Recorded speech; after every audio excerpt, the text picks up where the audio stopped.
Welcome to Beltalota, the officially unofficial podcast for The Expanse on Amazon Prime. I'm Jim. I'm Aaron. And today we're talking about Season 5, Episode 5, titled Down and Out. I think they're talking about Earth. It seems like Earth is having some problems, man. Maybe Amos, too. He's down, but not out. He's way down. Oh, it's an ironic title? Down, and then climbs out.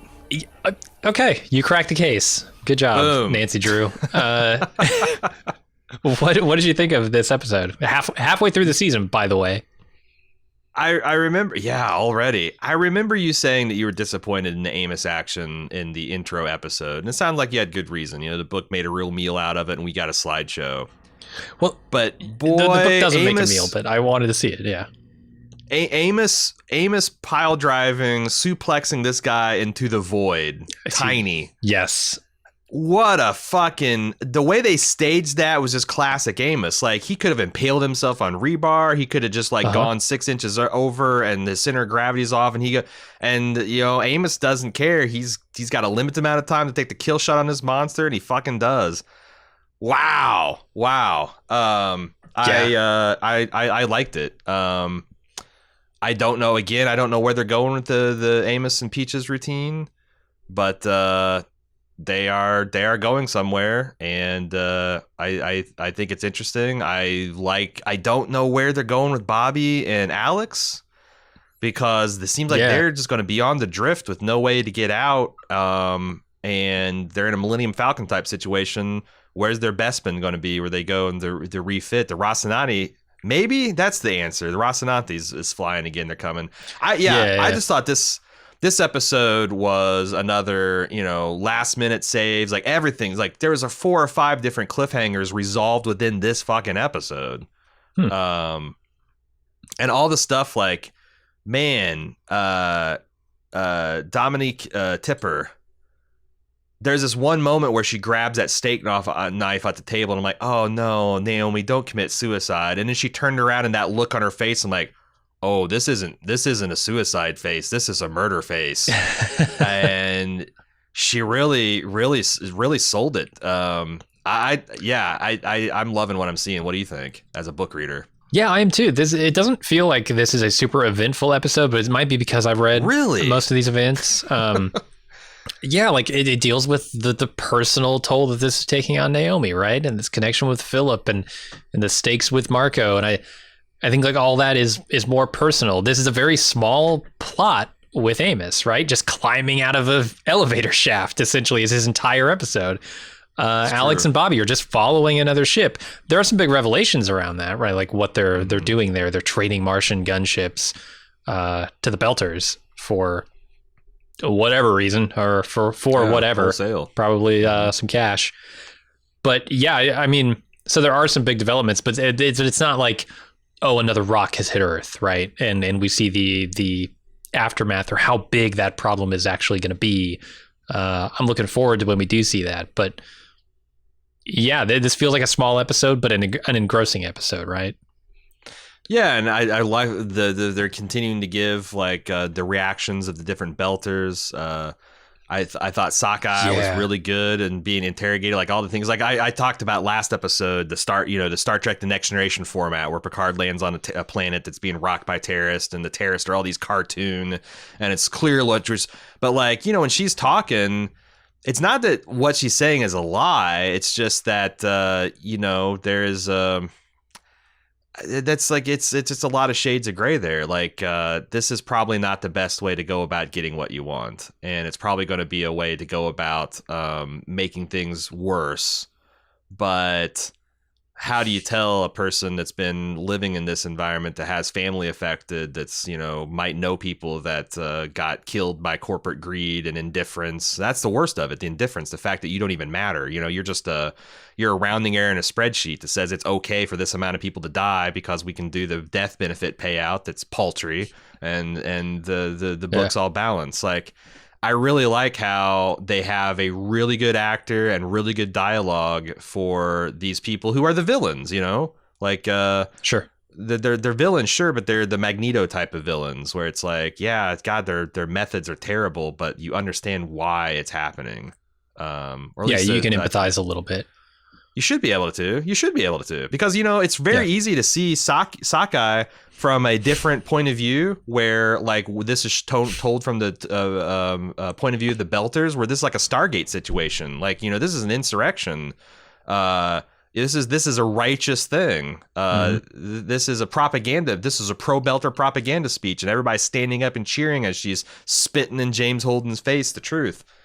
And I think that's really cool. It's like I've never seen a science fiction show like this. No, it's why the writing on the show is so good, and the books are so good, because like they don't take a side so much as give you each side and let you decide where you stand on it. And you can look at Drummer and her crew's stuff in this episode and say, okay, this is another take on it, right? They're kind of like radical moderates, if such a thing exists. It's like they're not as radical as Marco's people.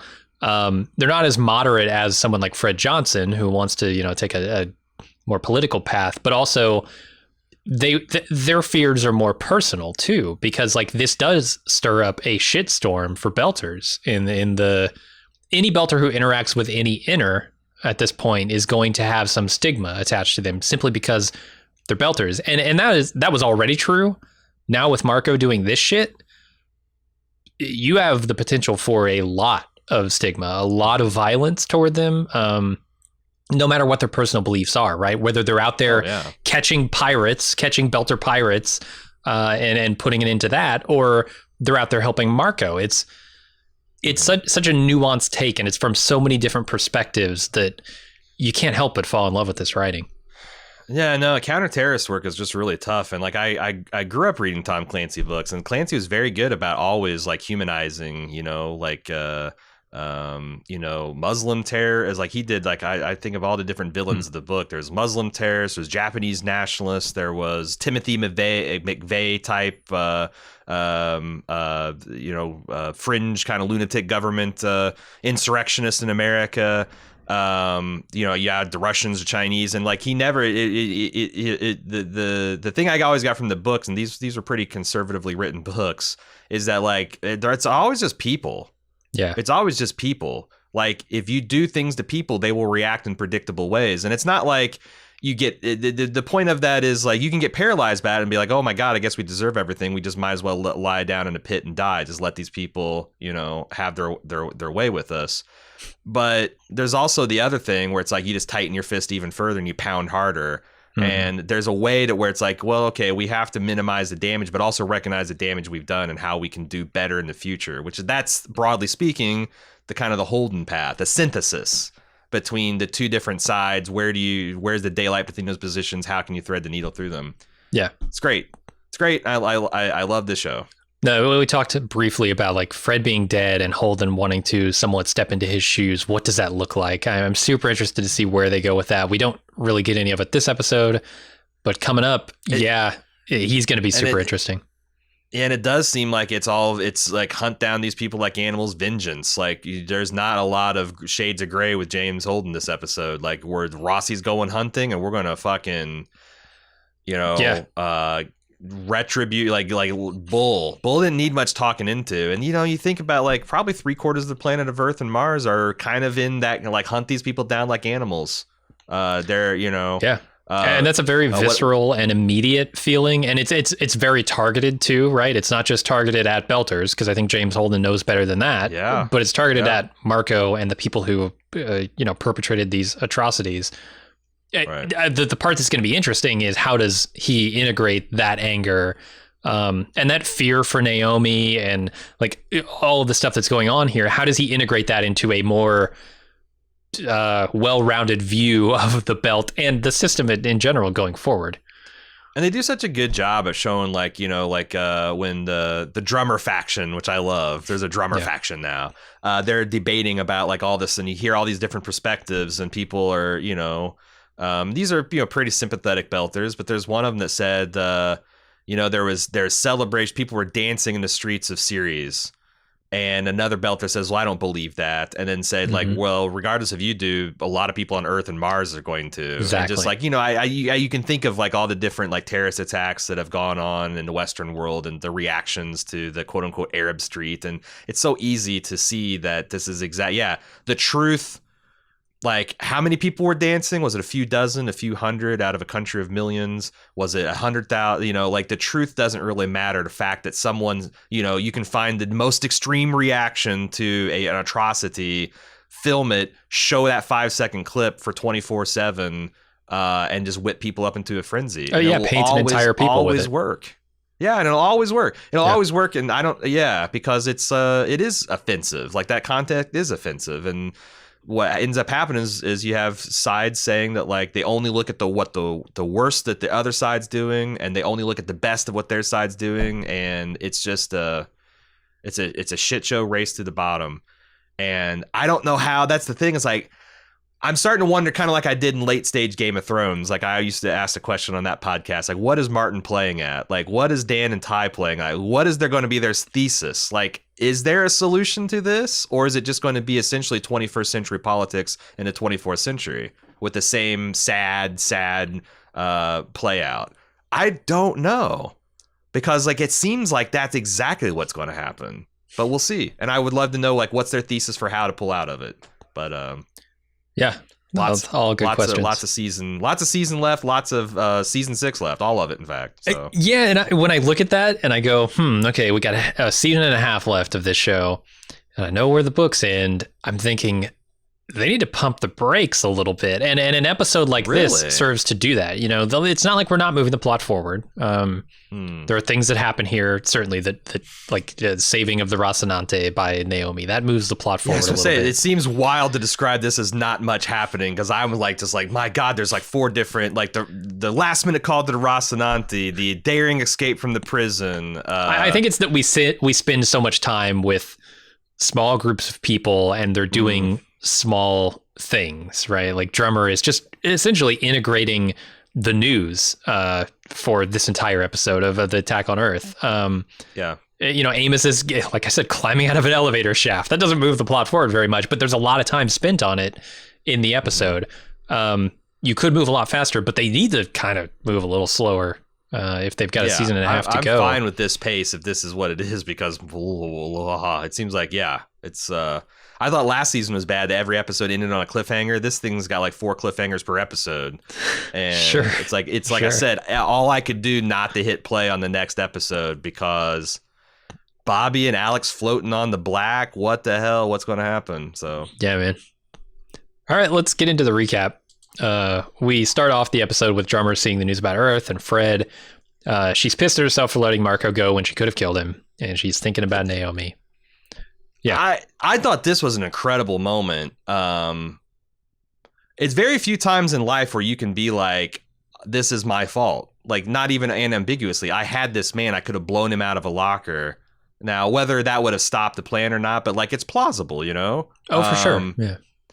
And like, to be on that, clearly on that side where it's like, well, this side, you know, millions and millions of people have died, and those systems plunged back in war, and now my people are going to be hunted down like dogs, versus I blow this smug asshole out to airlock and deal with the relatively minor political fallout of that. I don't even know what you do. I think Drummer is one of the most fascinating individuals on the show now, because she's trying to be so strong. And she's got so many conflicting. She didn't need a reason to go get revenge on Marco, but now, holy shit, she's got a bunch of reasons. And Marco, what do you think about this? Marco calling a meeting, consigliere meeting with the Drummer faction.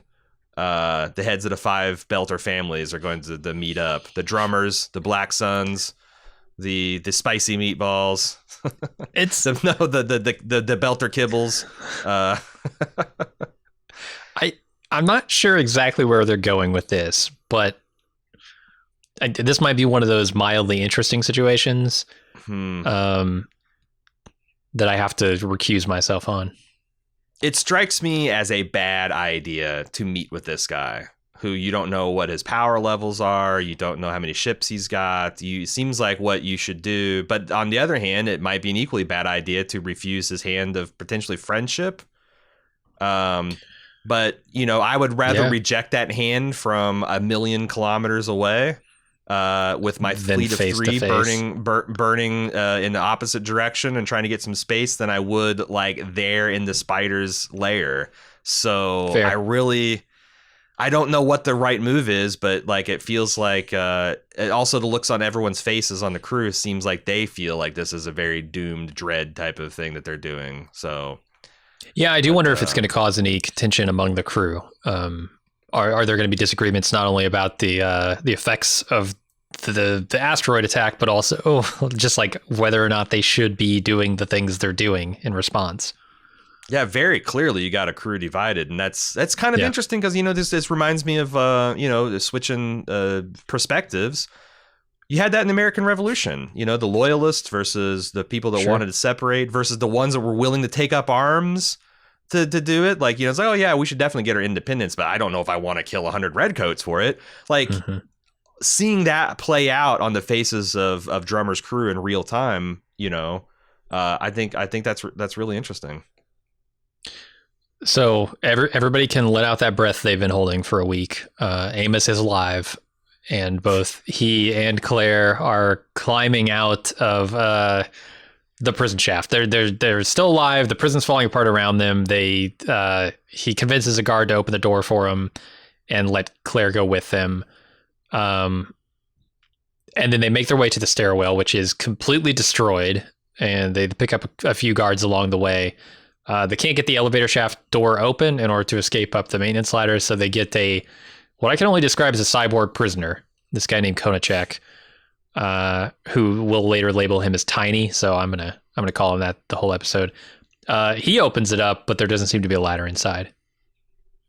I thought this stuff was so well done. Like, this is some, Warhammer 40K shit. This cybernetically modified behemoth just ripping these doors open, and the way they sold it, just with this guy's obviously a big strong guy, but he's got like visible cables and like hydraulic systems bursting out of his skin. Like, it's just really well visualized. And I think some of that stuff can look chintzy. Like, we've all grown up in the 80s and 90s, and we've seen where they super glue erector sets to people's face, and that's a cyborg. Like, it's pretty pitiful shit. Some bunch of this is just really, really well done, and they really sold the feat of strength that he was doing, to the extent that like I had a little minor problem that this guy can just rip these steel doors open with two like bowling ball grips, bullet holes. Does he have the leverage to do that and whatnot? But I thought the physical performance, and also it's Chekhov's confrontation. The second that Amos starts up with this tiny shit, and I'm like, I don't know if this is a fight that Amos can win. Like, Amos is a badass, but he doesn't have like fucking pistons sticking out of his deltoids. He doesn't have a diesel smokestack coming out of his ass. Like, and then the way it ended, God, so satisfying. Oh yeah.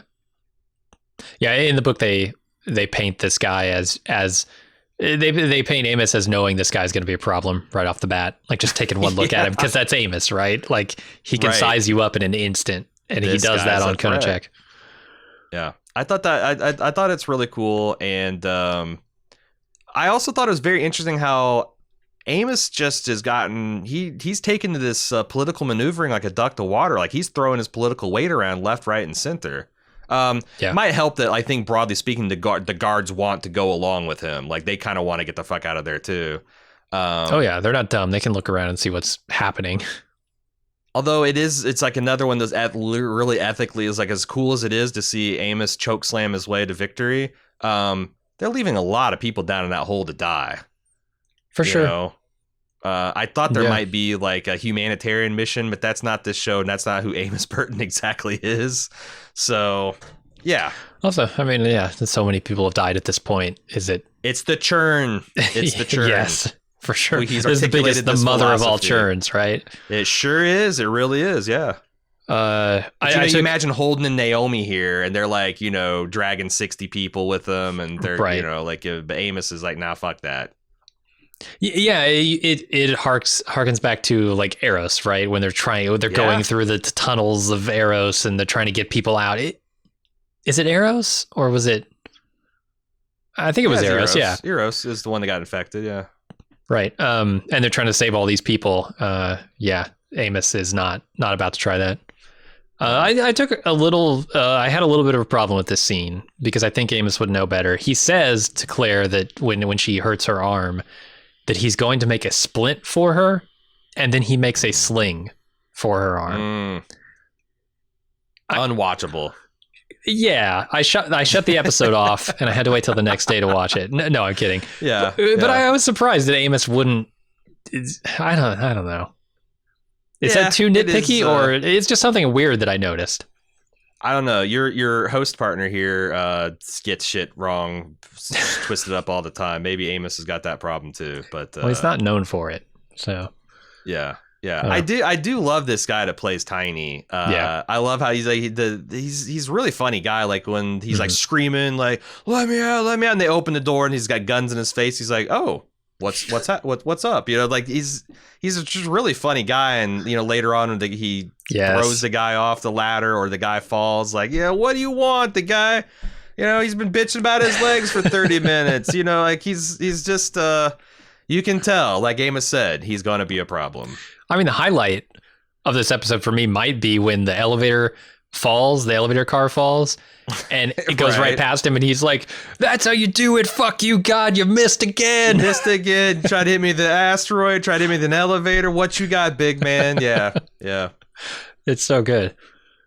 So Holden leaves a message for Naomi about the situation that he's in on Tycho Station. He's freaking out, and he needs to know that she is okay. I still don't have a good handle on how devastated Earth is right now, because as far as I know, we had a hit on West Africa, we had a hit over in Indonesia, we had a hit in just north of Philadelphia, but the Montana grid has collapsed. Montana's a hell of a long way away from Philadelphia. If you've looked at an atlas, that is like now beyond regional devastation. That's near continental devastation. Now, you know, what are we talking here? Is it really down, or is it just like, you know, like this happened a lot of disasters, you know, when cell phones get flooded and there's not enough lines to go around. It could be that, but like it really perked up my ears to hear that like Holden's family in rural Montana is threatened by this stuff. Yeah, I all of that is mildly interesting. And also, it's just such a great escalation of Holden. We talk about him being Eeyore, this whole, you know, like nobody's calling him. And now he's desperately trying to reach everybody, and he can't get a hold of Alex, can't get a hold of Amos, can't get a hold of Naomi, can't get a hold of his parents. Fred's dead. The proto-molecule's gone. Like, this is man. Low point for James Holden. For sure. So Bull's reprimanding one of his guys for beating Sakai in her cell. Holden and Bull go into her cell and interrogate her, and they want her to help them recover the sample, but she is not budging. She just says a lot of ominous shit, which we'll know more about by the end of this episode. Well, that's the thing, when she says she hesitates about telling Holden something, then says, "Never mind, see you when you get back." I didn't think much of that in the first time I watched the episode, right? But like the second time, that's ice cold. Yeah. And he doesn't really bat an eye at it. Maybe like slightly, but more in like, this is gonna do? Some cold smack talk kind of stuff. But like, yeah. But I love this. This is you know, like the James Holden's kind of like this. You know, this Osama bin Laden type. Osama bin Laden was not a deprived person that grew up under a threat for his life. He was very wealthy, from family privilege, highly educated. Why did he do the things he did? And like, you can see the Sakai just spitting out that line about like, and it's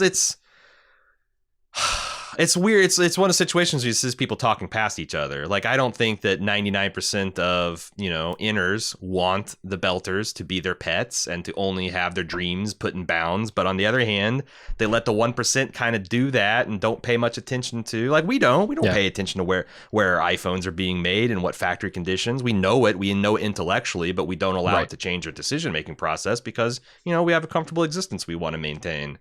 And I continue to be amazed at how good the dialogue is, and how, again, it's not. I don't want people to think that I'm on Team Marco here, but like you can see what I guess is I'm saying, like, if you're a young Belter, try to think why you wouldn't be.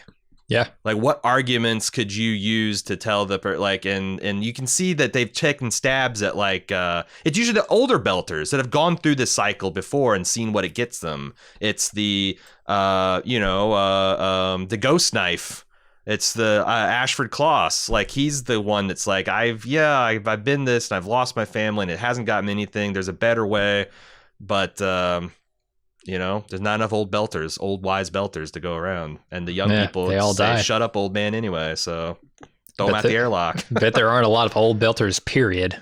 Klaus, I felt like was the exception, right? That's the other thing, which is a sad commentary on the situation as well. So we go back to Amos. Yeah. It wasn't clear to me what would Monica just with her eyeball mods happened to see a data pad that had the Zemeya's flight plan on it, and no one knows that she's got this eyeball mod. So that's because when they didn't really make it clear when Holden looks at the screen and it's like, okay, it's time for the Roci to go hunting. They didn't really make clear how that happened, because I didn't see a scene where Monica like light eyes on the flight plan. Maybe it was there. Oh, it was there. Yeah, it was there last episode. Oh, it was? Okay. Yeah, well, when they're like saying, hey, you're coming with us, get your flight suit on or whatever, get your space suit on. Yeah, she looks over the shoulder of Sakai and checks out the flight plan. And obviously everything she sees, it's in photographic detail. So, okay, that makes sense. I kind of got it. I just didn't quite have all the connections. Yeah, and you asked the question about what happens with Bobby and Alex at the end of this episode. How are they going to get picked up? And then you kind of are starting to piece together. Okay, well, the Roci can fly. It's going on the hunt. They've got the flight plan. They're actively monitoring, right? I think you're meant to understand that the Roci, that James Holden knows that the Zemeya is out in the Hungaria group, and so that he's following that out to where Alex and Bobby are going to be, because they've been following them to the Hungaria group. That makes sense. That's where, that's like, because they know the real flight plan, right? There's like a line that shows their orbit, their natural orbit, and then there's a jutting off point. And Holden has the advantage because, like, it's funny because we just talked about this in the context of Lethal Weapon, that like the whole gambit of like, well, they don't know that we're still they think we're alive. Yeah. But in this case, because clearly, if the Belters knew, because like they're staying dark, they're not, they're taking their time to get there because they think the Rocinante is going to mount up and explode. So they got all the time in the world.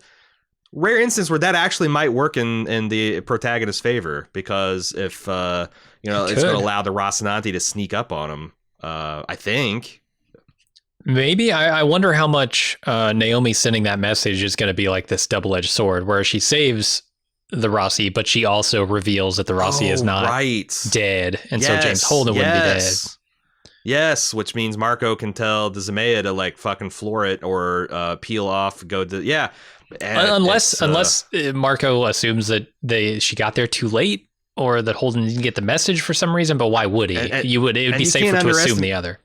Exactly. And you can't underestimate the show, because it's all about moves, counter moves. No one has perfect information. What does everyone know? And then when did they know it? And how far away are they? Like, it's a really complex situation they've woven here. And it all makes sense. No, that's real good. So then we go to Amos, and the maintenance ladder is sealed behind the wall. So Amos has Tiny open it up. He has a guard shoot a couple of bullet holes in it, and Tiny grabs it with his fingers and his cables and rips it open, and they start going up the ladder. Specifically, they start going up the ladder with one of the guards following him up, shooting the holes into the next panel so that he can rip that panel open. Now, I really like how they have this layered defense on the ladder, right? It's not like you can just open one panel and get up the entire ladder. If you look at the panels, they come down, but then they also come in to block the path up the ladder. Yeah. And I don't know how they open the ones. They never show Tiny actually opening one while he's on the ladder, which seems almost impossible, because you talk about leverage on the ground. Well, what about leverage on that ladder, and how does he reach the bullet holes? Because it's at the top of the panel. And I guess like he's just super strong. Also, like, if this is, it's probably not like, this is like more of a like the lock you would find on a cash box, right? Yeah. Like, it's not like the 6-inch steel bar. It's just like a little thing. It's a latch, because they expect the prisoner not to know this is here, not to have the key. It doesn't even look like there's a flaw in the surface, so it might be some kind of weird remote disabled thing. But it's clearly, and the thing is, if Tiny didn't have a gun, he wouldn't be able to do shit, because there's nothing to do it. So it's like, I don't know. He needs a guard's help to get out.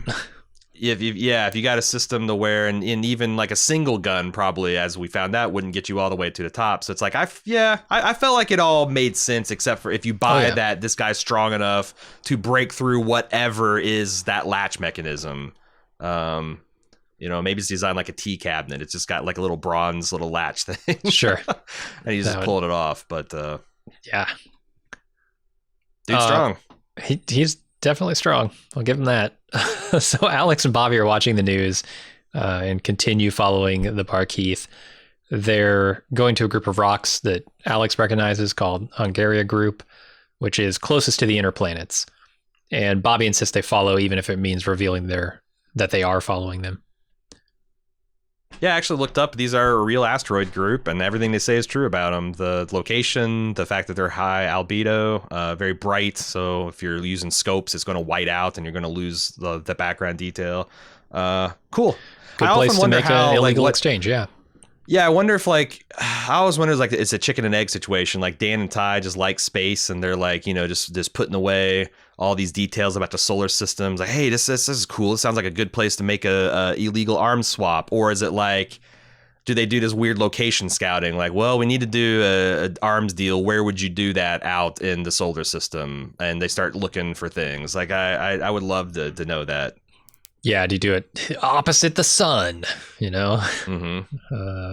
Yeah, and we'll see. I also really liked the line that like really hit me. Like, this is the most devastating terrorist attack in human history. Like, this is, and it's probably true. Like, I guess it kind of speaks well for humanity that we go 400 years without racking up 1 million strong terrorist death total. But like, yeah, easily, this is turning the page of human history. This is monumental on the scale of the entire human history. I thought that was a really interesting point that gave the scene a lot of gravitas.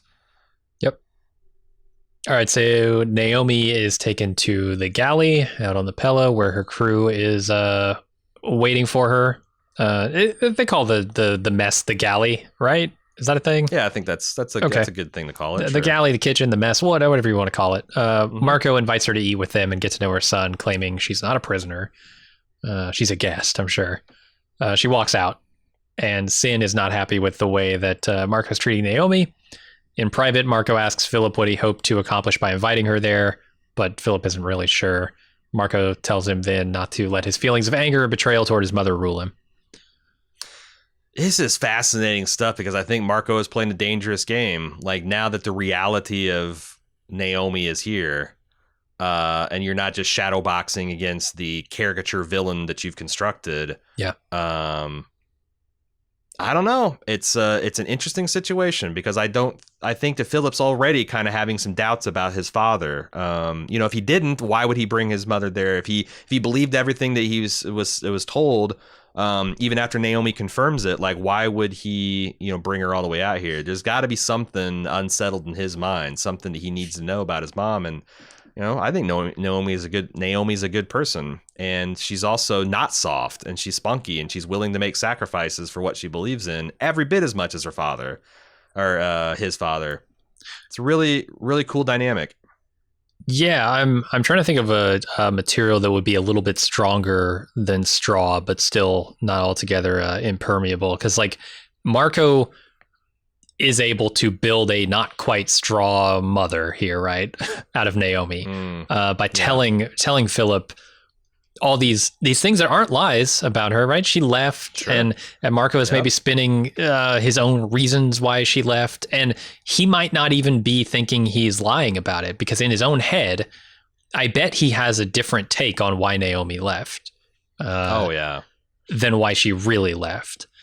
So the things that he's telling his son are not necessarily lies, and when Naomi comes back and starts to confirm a lot of those things, like you said, the gears in Philip's head are, I don't know what they're doing, because so much of it is being confirmed, and he's got this 17, I don't know how old he's supposed to be, like 17. Yeah, 16, 17 is what I kind of took it. He's got 17 years of being told that his mother abandoned him for whatever reason. And you can see, like, that Marco, when they're watching a news feed and you see Naomi there with James Holt, and look at your mother sleeping with that Earther on this Martian starship, getting paid all this money. Like, when Philip said, like, you confirmed everything my father said about you in episode 3. I knew that was happening. But, like, also, there's got to be something, because, like, I think that you are become aware that your parent is manipulating you at around this age. You start to be, you're moving out of the little kid patterns and starting to think and feel for yourself. And, it's the stuff that, like, Naomi said about, like, I was hoping that big bear, what's his name? Sin? I think it's Sin. Sin, yeah.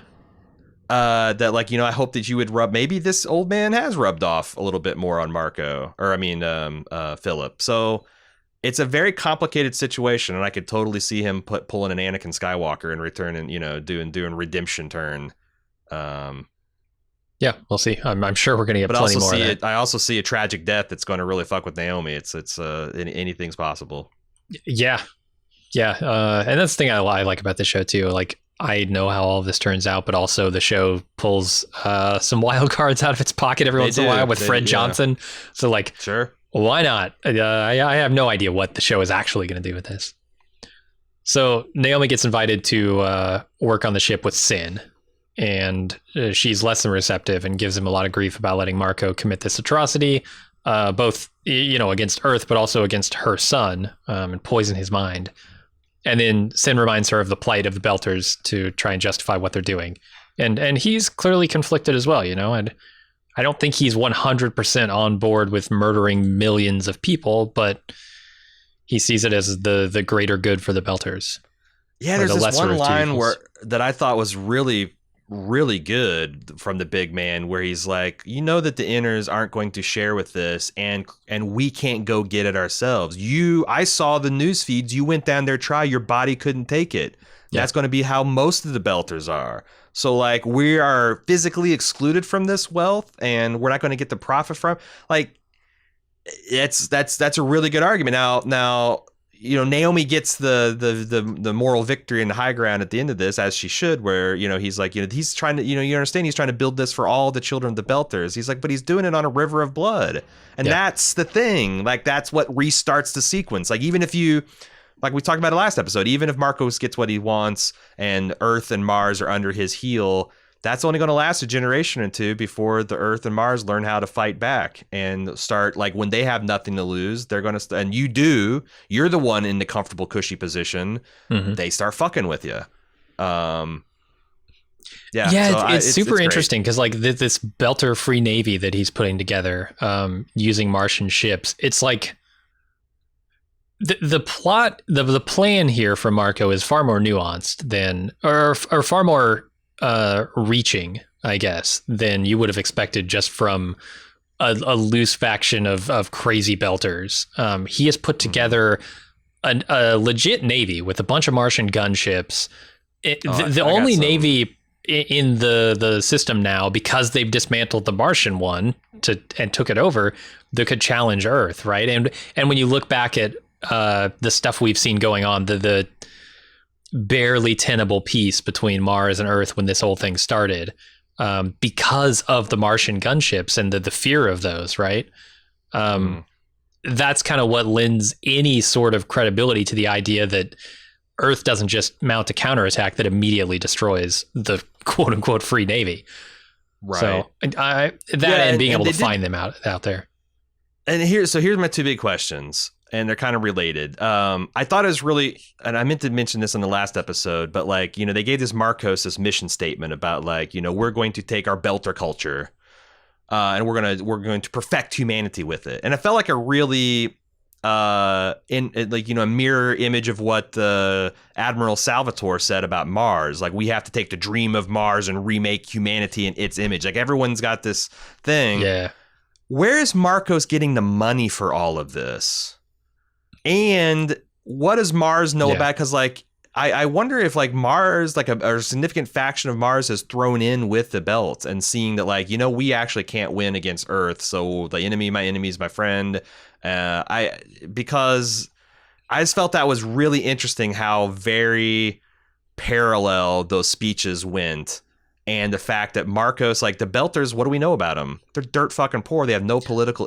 How the hell are they making it worth Mars effort? Like even, you know, if this is just about making a buck, how are they justifying the purchase of multiple frigates? You know, who's bankrolling this? Right. I could see stuff like you know, power suits, power armor, and you know, radar equipment and light arms, stuff like that, where you could say, well, they're getting it dirt cheap. Like they are dirt poor, but they're getting this dirt cheap because people are defecting.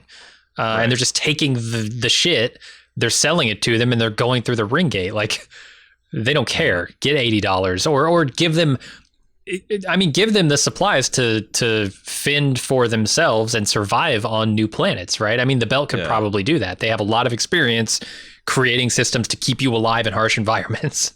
So giving them that tech, giving them those supplies in exchange for a fleet maybe happens, but I don't see where Salvatore ends up in this whole thing, because he does not seem like a guy who just wants to go to a new world with a bare bones survival package and try and set up shop for the next 300 years, right? And I want to take it for granted that whatever he's doing, he thinks it fits in with his image of being a patriot of Mars. I don't think this guy's just turned like mercenary trader. I see him as kind of like and that's the Ed Harris in like The Rock. You know, like Ed Harris didn't just decide to become a terrorist. He had, you know, he's doing something for a reason, and also he had lines he wouldn't cross. Like, I don't know, maybe this guy, it happens, it definitely happens, but also if it's that, where is the money coming from? Where are the supplies? It can't be coming from the. I think the big question around Salvatore that I have is, what does he mean? Keep the spirit of Mars alive when Mars is dying. Mars as a thing, as a planet, is dying, right? It's being picked apart. Because if there's no Mars, your definition expands of what keeping Mars alive means, right? You might be the guy to keep Mars alive by going out and colonizing a planet, I suppose. But that seems very small thinking in terms of his rhetoric. Right, like Marco thinks of the Belt as like that parable of the more you share, the more your bowl will be plentiful. Like we are essentially, everything is community driven. It's all like, you know, one for all for one. Mars is more on the rugged individual side of things. Absolutely. Very tough, being deprived, not because we are being taken advantage of, because we chose to live this way. We chose to live this way so our children can have a better. And those are, you know, interesting, because I think that's a very they're two diametrically opposed viewpoints. So why would they be working together? Like I said, that's the big thing, and it might be one of the fatal flaws of Marcos. If he is underestimated his allies or vice versa, that could really change the equation real quick. For sure. There's an Easter egg in this scene that I wanted to point out before we leave it. Oh yeah? Yeah, Naomi is looking, she's trying to figure out what she can do on the ship, and she goes up to this panel and she unlocks it, or puts in her credentials or whatever, and finds out that she's locked out of basically everything. She's locked out of engine control and navigate, all that stuff. There's one thing that she's not locked out of, and it's labeled as doors, corners control. It's like CRNRS_CTRL. Doors and corners. I'm not sure exactly what they're trying to say with that, other than it's just a fun Easter egg to put in there. Like you've got all these systems. Doors might be a system, so yeah, she can open doors and stuff in the corner control. You got to watch them; they'll eat you alive. Sure will. All right, Tiny and the officer are still opening up the ladder, and then this officer falls to his death, or this guard falls to his death. Tiny claims screaming the entire way. Yeah, it's pretty awful. They all climb up the ladder together now with the other guards. Way more sus of Tiny. And the elevator car falls, barely missing them. And beyond where the car was once, they see daylight. But how can that be, Jim? There's a bunch of buildings still to go. It's pretty clear to me, especially when I watched it again, that Tiny did kill this guy. I think so. Or it's awfully convenient that the guy fell when he reached 0 bullets in his magazine. You know, when the guy could no longer do anything to resist, he gets chucked off the Maybe he lost wonder. Hope and, I'm out of bullets. I haven't seen daylight. I'm end it all. No. And from my perspective, I was thinking, like, why wouldn't Tiny just co-op? But I'm like, from his perspective, he has to win it because he doesn't think that when he gets to the surface, they're just going to let him go. They're going to use him and then knock some years off my thing. Well, I've just survived this asteroid impact. I can knock all the years off. Mm-hmm. I don't think this guy lasts a week in freedom before he gets into himself in some more shit. But still, that's his thought process. And it seems sound for what it is. Yeah, not really knowing the state of the upstairs, right? Like there's a lot of stuff that changes, I think, once they get to the surface and see the devastation. But yeah, for now it's all good. So then Naomi makes herself some food when Corral comes in and tells her that Marco is never going to let her leave. This changes Naomi's outlook a little bit. So she takes a knife from the kitchen, goes to the bridge to find Marco. She's going to try and stab him, but she's grabbed first by Philip and escorted out of the area. Then Philip claims he saved her life by taking her, which makes her connect the dots on something Corral said earlier about this Gamara code, and she understands that they're going after the Roci. So it's funny because I was wondering, why did they put this big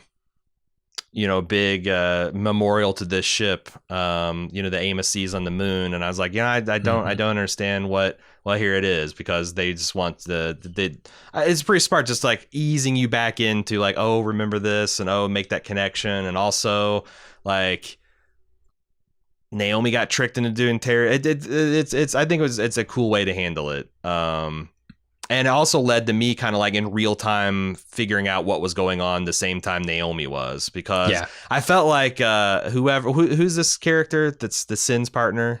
Corral. Corral? Mm-hmm. I thought she played her hand a little too. She showed too many of her cards, because I don't think Naomi figures that in this scene, but the next one she starts to realize, oh my God, they're doing the same thing, because she says it's like, oh, you still feel bad about that ship? Well, I might have to refresh your memory about it. Like, and also no one's coming to save you. Oh, really? Not my boyfriend in a badass Martian gunship that survived countless encounters with other high-tech sophisticated fleets and stealth ships and stuff. Pretty confident in that. It's cool. It's cool. Like the dawning horror of what's happening. I thought they did a really good job showing that. They do. I can't remember how much we know about this Gamara code in the show. She says it last year when she's sympathizing with, what was her name? Felicia? No, not that's Felcia was her daughter. Oh, right. The one that blew up that was complicit in almost the exact same way of blowing up the pad that the settlers landed on, the RC settlers. I can't remember. When she's empathizing with her, she talked about, I think she mentioned as Holden, but also she told the whole story about how she wrote this code. It's kind of like a interesting exercise, and Marco took it without her knowledge and used it to blow up a ship. So I followed it well enough to know. Even though, because I just read book 4, but that's never ever comes up in the books.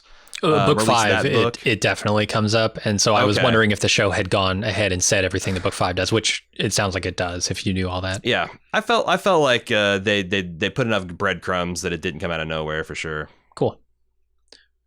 Anything else on that scene, or keep moving? Nope. She grabs a knife. Oh, is this part of the next scene? Yeah. Yeah, I mean, she grabs a knife and tries to stab Marco, but it doesn't work out for her. Because Philip stops her. And none of this is played like they know what's going on here. So I think like Philip's just getting her. I wonder what they're doing on the bridge here. That they're so engrossed in like. I don't think there's a battle going on, but they're coordinating something, and it's clearly like involving everyone. Perhaps. Yeah, but are they at that? I don't. Is that where they're at? I don't know if they're at that exchange.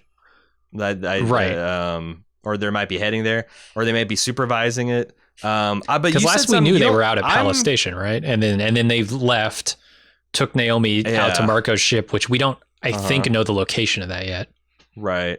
I also disagree with your take. I think Philip knows exactly what Naomi was doing, and that's why he said, "I saved your life." And I think he takes the knife from her too. That's the crucial thing. Oh, he does take the knife? Yeah, I might have missed that. But it could be that she just didn't want to stab Sin, and she just crescent wrenches him to unconsciousness. But I took it to like when he grabbed her, that he took the knife. I'm not 100% on that, but I'm like 85% sure that he knew what Naomi is trying to do. But it also maybe not, because the way he just like chucks her off the elevator, like, all right, you crazy kid, don't do anything else stupid, isn't like what you'd do with a guy who just tried to kill your father. But well, when he says I saved your life, I thought he meant taking her off the Rocinante, like bringing her here to Palace, bringing her to the Pella. I thought it was out of context of this scene. So far away, the Rocinante, like the idea that she would get back to the Roci and strap in before, maybe. I don't know. I thought it was like it was in reference to like if you had killed my father, it wouldn't have changed anything and you'd have been dead. And no, I mean, from doing leaking his location in the first place, the thing that brings her to Palace Station. And making it so that she's not on Tycho Station when all this shit goes down. That's next level shit if that's the case. Man, I don't know. Right, because the whole plan is to kill the Roci with this code. Yeah, from the Gemara, and so normally Naomi would have been on the Roci. And well, I guess that makes sense with what Marco was saying. Like, you know, hey, you had this kid, and we didn't talk about that. The fact that he knew this guy for 11 years and loved him. Like, I almost got the idea that they could have been that guy he sacrificed in the first episode might have been a lover. Which guy? The guy that gets his boot caught in when they attack that science station. Yeah exactly. I thought that they might even be, and he was kind of making a compare and contrast, like you did the hard thing there but then you brought your mother here, and I just thought that was just like him saying, you know, you need your mom. But you might be right that Philip, that's pretty fourth dimensional chess for a 16-year-old. Yeah, and he seems less than thrilled that she's even there, right? So why would he have called her there? There's something going on here that doesn't quite add up in my mind. My take is that he saw that she had the knife and he stopped it, disarmed her, and then threw her back. But yeah, she could just go to the galley and get another fucking knife. I might be wrong. Well, now she's locked out of the doors. She no longer has corners control. Only got corners. She's just got corners now. They don't keep the knives in the corner. I think this is the point where if she didn't before, she starts to realize the stakes for Holden and the Rocinante, because she like goes into full panic hyperventilate mode. She's got to have a plan. There was definitely $1 million Naomi joke there that I just couldn't connect the dots on. But okay, sorry, I apologize. Next time I'll be ready for that random tangent. All right, prison group makes it to the surface where they see the entire area completely leveled. Tiny decides he's going to make his move to kill all the guards, and he kills one and then goes after Amos. Claire tries to use her implant, but it fails. Just kind of makes her woozy. And then Amos is saved by the other guard shooting Tiny. He, uses that distraction essentially of the gunshots to his chest to throw him down the shaft. Then give him a good racking first. Oh, right. destroy the man's testicles, the no doubt bionic testicles, and then just... It's hilarious because when I say his stuff is 100% out of the book, he kicks this guy right in the dick in the book. Does too. He really? It's like, and then throws him down that shaft. Dude, 100%. This is very, very on book for Amos. I watched this at 1:00 in the morning, and I did a strangled whoop because it happened so fast. I'm like, God, Amos is getting choked, but he's not really scared. He's just going about trying to chop this guy down. How's this going to work? I thought Clarissa was going to get enough strength to do. But then it happened so quick, him racking that guy and then chucking him over his shoulder down I'm like, I rewound it like 10 different times. I think it's an impressive stunt. Clearly, it's probably something he just they composited all this stuff together, but it looks so real. The stunt looks so real, like he's really about to flip over backwards. God, I just love it. And there's no hesitation. It's just as soon as he got free, rack, pile drive, goodbye. Yeah, I love it. So he tells this guard to go find her kid, and she does. And then when she leaves, Claire's sitting there enjoying the wind, which I would have to think would be a not altogether enjoyable wind. given the events of recent. The asteroid wind blowing in. Yeah, the probably lethally hot asteroid wind. Yeah, that Santa Ana's are always talking about, the hot, dry wind, and it's like Santa Ana's only worse. But it feels great to her. Good time for hysterical laughter, because Tiny and Clarissa got to indulge in a little bit of cracked villain laughter at Earth's expense here, which I thought was kind of interesting. It was kind of fun. Yeah, she doesn't really know what to do now, and Amos just gets her to her feet and they head out. I was So is this her twitchy and kind of like, is this just a conflict between the suppressors and the activators happening? I think so. Just random shit's firing in her body, and it's going to be for some time? Yeah, seems like it. All right. I was less than impressed by the devastation, the shot of the devastation that they show. It is essentially what amounts to a bunch of styrofoam cut out building parts, and waves. Like a blood orange sky. They do it twice, where they start to pull the camera back and the music swells, and then they cut to the guard, and it's a very small shot of her saying blah blah blah. And they do it at the end of this scene, and they pull back again, and they never get farther than about 10 meters from these characters, and you just don't see much at all. I was looking forward to the big pullout, like a lunar base, a level city kind of pullout. Keep pulling into low orbit or something. Yeah, I wonder, because like the one thing because I was looking too, and I'm really interested to see what this looks like in the full res, because I think there might be in the background some stuff that will stick out, that if you got a 1080p other than the stepped on product 720 that we're getting here. Because it's not just 720, it's a really fucking squeeze those bit rates until they scream 720. I don't know why you would put this foot forward for a review copy, but that's the way they do. Anyway, I'm interested because it might be a little bit better, but yeah, I agree. And it's funny because they keep on changing the introduction. Have you noticed that now there's an asteroid impact that happens during the credit sequence, and we do get that kind of like low Earth orbit shot of like the devastation of some of the Earth. And that's, so I assume a lot of people thought, oh, maybe this is like a war that might have happened, and this explosion that they show in the intro is that, or nukes or some kind of conflict. But yeah, it's the explosion from the asteroid.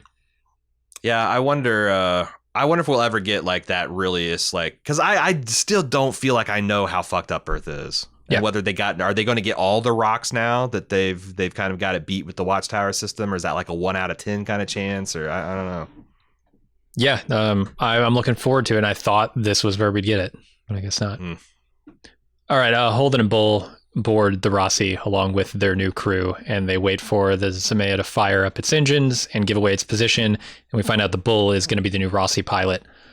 Any chance... That's fun. Is there any chance the Bull remains the Roci pilot for the rest of this series? If Cass Anvar is not coming back in season 6, is it possible that this is a permanent replacement? And although I will say the timeline is weird.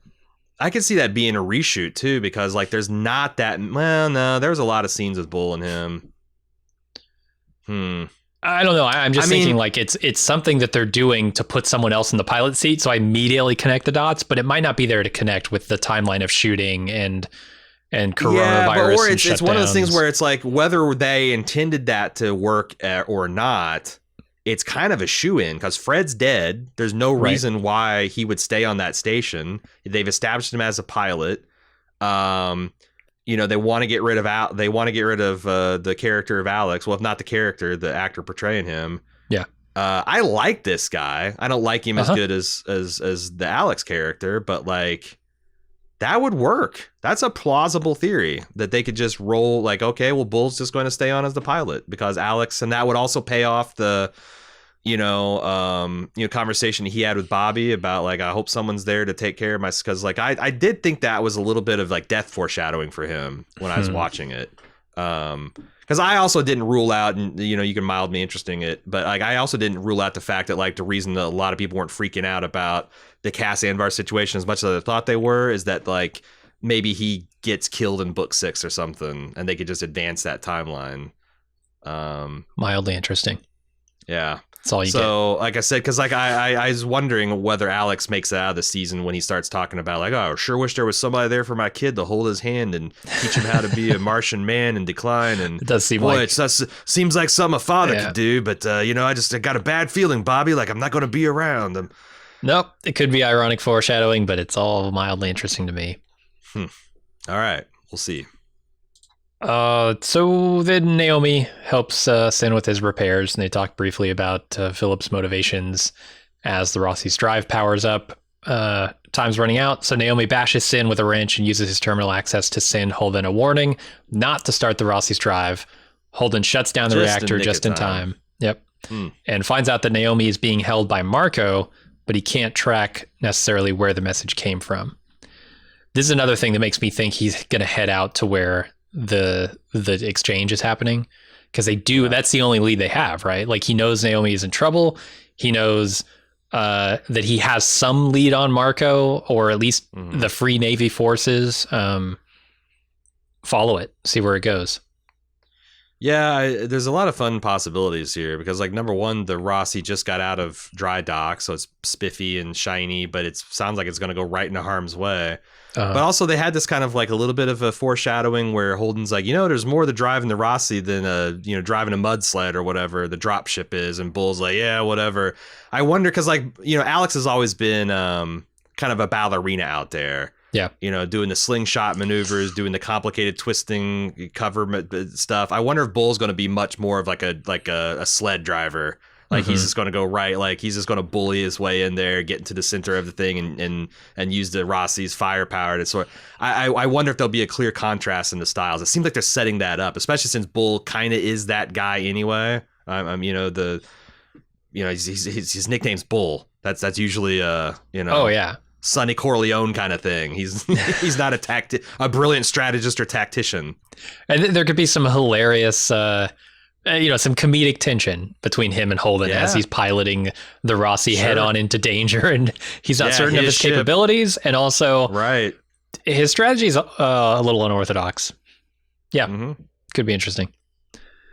I find it hilarious when Naomi gets muted, essentially, like somebody mutes her Zoom call here when she goes into isolation mode in her cell. Yeah, and the show does so well compartmentalizing what the characters know, because she doesn't even know whether what she did worked. Yeah. Yeah, and Holden doesn't quite know where she is, even though he knows now that she's in danger, being held by Marco.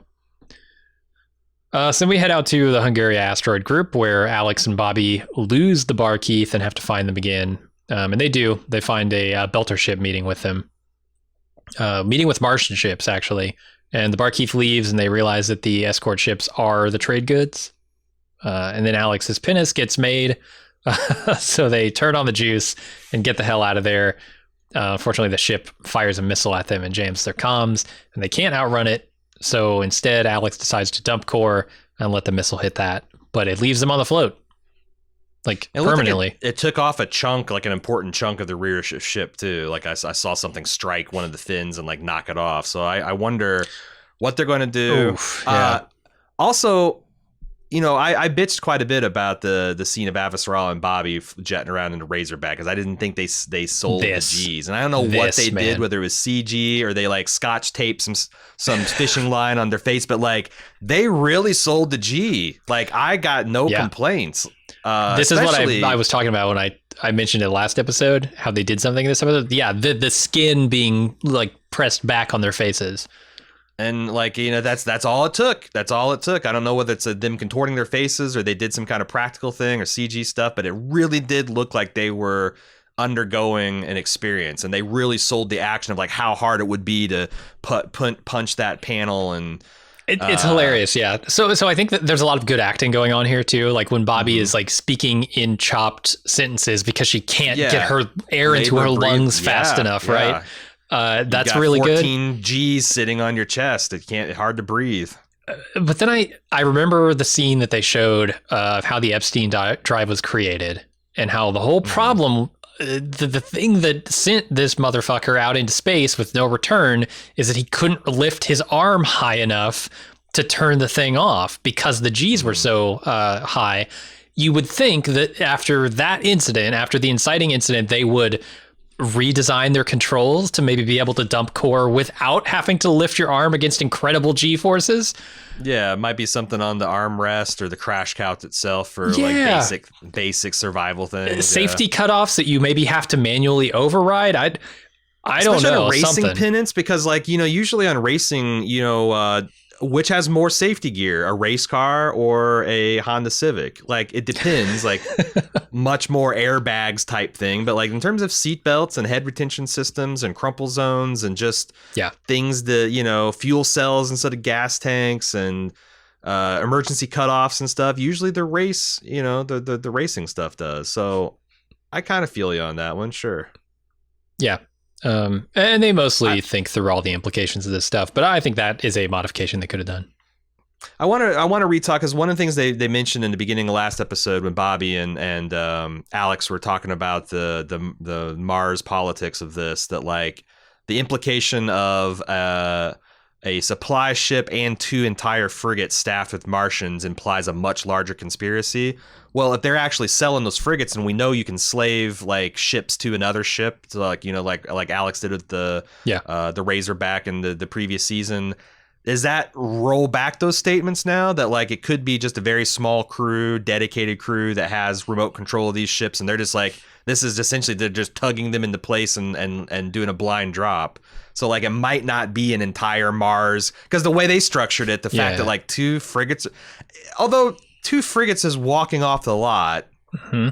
People would notice. I mean, William H. Macy couldn't do that with 2 Crown Vics and Fargo for longer than 4 weeks before GMC found out. Like maybe there is a much bigger conspiracy, but I feel like that. Yeah, maybe I'm supposed to understand that it might not be as far reaching as we thought in the previous episode. But then again, maybe. Yeah, I mean, there are definitely ways to slave ships without any pilots, like they do that with the pinnace in previous seasons. Mm-hmm. But also, if you look at what's happening with Drummer's crew now that they've taken on, Klaus's old ship and had multiple ships, and they have a very small crew. I think it's is it Oksana? Is that her name? I think Oksana is like piloting one of those ships by herself, and we see a shot of it when she says like, the devastation has happened. We need to get everybody together. We need to bring it. Yeah. It's just a very isolated shot, right? She's there on the bridge alone, I think. So yeah, you could see where they might have skeleton crews running these things, much like the Roci was running for years and years. Right. Like what if they took on another ship and had to? I feel like the Roci is better crewed now with Tycho Station's crew than I have a full complement with this but that's okay. So that's the other question I had. Am I supposed to worry that some of these obviously Belter crew are in on this scheme and there's going to be like another mutiny plot? Or if I were Holden, I'd certainly be worried about that. Yeah. What if this is like a Martian neo-Belter movement that like, we think that these frigates are empty, but they're actually fully crewed with Martians that see themselves as some kind of neo-Belter Martian that's thrown in with the Marco to like cut a deal for, Mars to be part of the belt system. Because, we hate Earth almost as much as you guys, right? I could see, again, the enemy in my enemy. So like, I don't know. And when Mars is falling apart, a lot of people see the writing on the wall like Bobby does and just want to get everything must go. Out. Yeah. Yep. Sure. All that's possible. But yeah, that's the end of the episode. Good news. Now that we've recorded this, I can watch the next one. Yes, you can. Because I really want to. Hell yeah. But this is where we're going to stop for now. We don't have feedback, obviously, because we recorded this in episode 4 and 5 back to back. But if you want to send in feedback, because we've laid out a lot of theories and stuff, send that in to expanse@baldmove.com. Please try to mark your book spoilers if you want to do. In fact, I probably should start having you compile the feedback for this. Yeah, I think that'd be smart. We might switch up who does the outline and who does the feedback here because I can't actually. Really if I remember, we did that in years past for this very reason. Okay, we'll make it a thing then. We'll do it in the back half. You do the outline, I do the feedback. Yeah. Sounds good. Because we might have dodged some book spoiler bullets. But make sure you identify those, because I don't think you're going to spoil Jim, but you might spoil me, and I'll try not to view them. But yeah, expanse@baldmove.com is where you send that in. Of course, you got the forums.baldmove.com if you want to discuss things with your fellow fans. But that's it. I at this point, I'm not sure if it's going to be just before Christmas or just around New Year's. But anyway, happy holidays. Have a very happy New Year. And I can't wait to see you back in January. Also, don't forget that every Sunday on Sci-Fi Sunday, we do a live watch of The Expanse with a whole crew, a whole bunch of Expanse fanatics at twitch.tv/baldmove. So keep that in mind. We'd love to see you join us on those live watches. But that's it for us. Until the next year, I'm Aaron. I'm Jim. See ya.